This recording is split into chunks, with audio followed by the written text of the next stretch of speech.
Hello friends, आज के इस वीडियो के अंदर हम लोग प्रश्नावली 13.5 का क्वेश्चन नंबर 8 और 9 को सॉल्व करने वाले हैं। तो बने रहिए एंड तक और चैनल पर नए हैं तो सब्सक्राइब कर लीजिए। क्वेश्चन नंबर 8 में है कि 12 सेंटीमीटर भुजा वाले एक ठोस घन को बराबर आयतन वाले 8 घनों में काटा जा सकता है। नई घन की भुजा क्या होगी? साथ ही इन दोनों घनों के पृष्ठीय क्षेत्रफलों का अनुपात भी ज्ञात कीजिए। कोई हमारा पहले एक 12 सेंटीमीटर का एक घन था, ठीक। अब उसको बराबर बराबर आयतन वाले 8 घनों में बांटा जा रहा है। तो हम लोग पहले ये देखेंगे कि एक घन का आयतन कितना होगा। तो उसका एक घन का आयतन कितना होगा? जितना हमारा पहले इसका आयतन होगा उसको निकालेंगे, ठीक। और उनमें से हम लोग यहाँ पे एक घन के लिए निकालने के लिए 8 से इसको भाग लगाएंगे तो हमारा एक घन का निकल जाएगा, ठीक। अब जैसे ही हमारा एक घन का निकल जाएगा तो उसका हम लोग वहाँ से भुजा निकाल लेंगे और देखेंगे फिर से इसका क्षेत्रफल और इसका क्षेत्रफल का अनुपात क्या है। ध्यान से पूरे क्वेश्चन को यहाँ पे सॉल्व करना है, कहीं से भी आप लोगों को मिस्टेक नहीं करना है। चलो हम लोग क्वेश्चन नंबर 8 को सॉल्व करते हैं। यहाँ पे हमें दो तरीके से दिया गया है, ठीक। एक पहला है और ये दूसरा है। इसमें से हमारा जो ये बड़ा वाला है, ठीक, इसी से हम लोगों को काट करके और ये छोटा वाले आयतन को बनाया गया है। इस तरीके से यहाँ पे टोटल 8 यहाँ पे घन है, ठीक। ये पहले हमारा बड़ा वाला घन है जिसका जो L का मान है 12 सेंटीमीटर है। अब इसी को तोड़ करके यहाँ पे 8 को अलग अलग भाग में बांटा गया है जो छोटा मोटा घन है, ठीक। यानी यहाँ पे हम लोग क्या लिख सकते हैं, इसका जो आयतन होगा इस 8 के बराबर होगा क्या? नहीं, हम लोग 1 को चाहिए। तो यहाँ पे हम लोग क्या कर सकते हैं, इसको 1 का निकालने के लिए हम लोग पूरे में से इस 8 को भाग लगा देंगे तो हमारा जो आएगा इसका भुजा निकल करके आएगा। तो यहाँ पे हम लोग लिखेंगे कि घन का आयतन या बड़े घन का आयतन, बड़े घन का आयतन, तो हमारा फॉर्मूला होता है L3, ठीक। और L का क्यूब यानी 12 का 3 बार गुना 12 गुना 12, ये हमारा हो गया इतना सेंटीमीटर क्यूब, इसका टोटल आयतन हो गया, ठीक। अब इसको 8 बराबर बराबर भाग में बांटा जा रहा है, ठीक। तो हम देखेंगे कि एक भाग कितने के बराबर है। तो लिखेंगे यहाँ पे छोटे घन का एक छोटे घन का आयतन, एक छोटे घन का आयतन। तो हम इसको कैसे निकाल पाएंगे? पूरे जो हमारा आयतन है उसको हम लोग ऊपर में रख के भाग लगा देंगे एक वाले से, ठीक। यानी इस 8 से हम लोग अगर यदि भाग लगा देंगे तो ये टोटल कितना बार में कट जाएगा, तो वो हमारा एक घन का आयतन निकल जाएगा। चलो इसको हम लोग कटाते हैं। तो 4 से इसको पहले 2 बार में और ये 3 बार में, 2 से इसको कटाते हैं तो 6 बार में। चलो अब यहाँ पे हमारा आ गया बरछक 72 और गुना में 3। इसको हम लोग सॉल्व करते हैं तो 3 दूनी 6 हो गया और 3 सत्ते 21। इतना जो हमारा आया एक घन का जो छोटा वाला घन था उसका हमारा एक का आयतन आ गया यहाँ पे 216 सेंटीमीटर क्यूब। अब हमें क्या चाहिए? इसका भुजा चाहिए। तो हम लोग देखो यहाँ पे छोटा घन का आयतन ये है और हम लोग फार्मूला जानते हैं, इधर हम लोग फार्मूला का यूज करेंगे। तो L का क्यूब का मान 216 है, इसके बराबर हम लोग कर देंगे। अब यहाँ पे हम लोग क्या करेंगे, ये क्यूब को हटाएंगे तो उधर क्यूब रूट जाके चढ़ जाएगा, तो ये 216 इस तरीके से हो जाएगा। और 216 को अगर यदि हम लोग क्यूब निकालें तो ये कितना के बराबर आता है? 6 का क्यूब हमारा 216 होता है। यानी जो हमारा नई वाला भुजा हो जाएगा वो क्या हो जाएगा? L बराबर 6 सेंटीमीटर। ये हमारा पहले जो नया वाला भुजा आएगा वो आ गया, ठीक। अब यहाँ पे जो बोला जा रहा है कि पहले जो हमारा बड़ा आयतन था, बड़ा जो हमारा घन था और जो छोटा घन आया, इनका अनुपात क्या है? तो इसका क्षेत्रफल का अनुपात, तो हम लोग लिखेंगे अनुपात।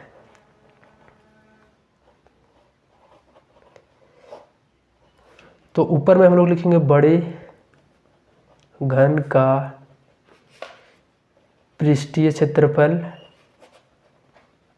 बटा में छोटे घन का छोटे घन का पृष्ठीय क्षेत्रफल, छोटे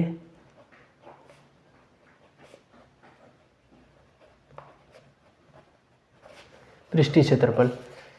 तो देखो जो हमारा फॉर्मूला बनता है घन का पृष्ठीय क्षेत्रफल का वो 6L² होता है और ये भी हमारा 6L² होगा, ठीक। यहाँ पे 1 और यहाँ पे 2, लेकिन ये 6 और 6 पूरा कट जाएगा तो बनेगा हमारा L1 का स्क्वायर बट्टा में L2 का स्क्वायर।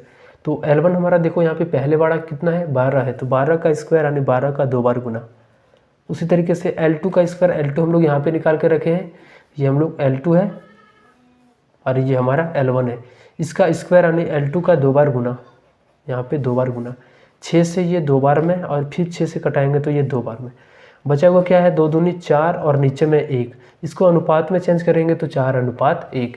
ये हमारा दोनों का रेशियो जो अनुपात में बोला था वो आ जाएगा। चलो अब हम लोग नेक्स्ट क्वेश्चन यहाँ पे इसका 9 नंबर को सॉल्व करते हैं। चलो क्वेश्चन नंबर 9 है यहाँ पे। क्वेश्चन नंबर 9 को यहाँ पे ध्यान से पढ़ना है पहले। कि 3 मीटर गहरी और 40 मीटर चौड़ी एक नदी 2 किलोमीटर प्रति घंटा की चाल से बहकर एक समुद्र में गिरती है, तो 1 मिनट में समुद्र में कितना पानी गिरेगा। देखो यहाँ पे एक पहले हमारा 3 मीटर गहरी जो यानी ऊंचाई होगा वो हम लोग दिया हुआ है, 40 मीटर चौड़ी यानी चौड़ाई बी का मान दिया है, लेकिन यहाँ पे एच का मान पहले दिया नहीं गया है। ठीक, हम लोग पहले एच यानी सॉरी हाँ एल का मान नहीं दिया गया, एच का मान दिया गया है, बी का मान, लंबाई कितना है वो हमें पता नहीं है, लेकिन यहाँ पे दूसरी भाषा में लिख करके दिया गया है कि 1 मिनट में कितना चलेगा। अगर यदि वो 1 घंटा में 2 किलोमीटर पानी चलता है तो हम लोग पहले देखेंगे कि 1 मिनट में वो कितना दूरी तय करेगा, कितना वो लंबाई यहाँ से लेकर के वहाँ तक तय करेगा, और फिर हम लोग क्या करेंगे तो उसका आयतन निकल लेंगे, तो जितना पानी बहेगा वो निकल जाएगा। ठीक, आयतन का मतलब क्या, कितना जगह छेका हुआ है, तो हम लोग देख लेंगे कि 1 मिनट के अंदर वो कितना स्पीड चल रहा है, कितना पानी मतलब उसमें बह रहा है, कितना लंबाई तक। तो पहले हम लोग लंबाई निकालते हैं इसके लिए। ठीक, चलो मान लेते हैं कि जो यहाँ पे बोला गया है वो हमारा फिगर कुछ इस तरीके से है।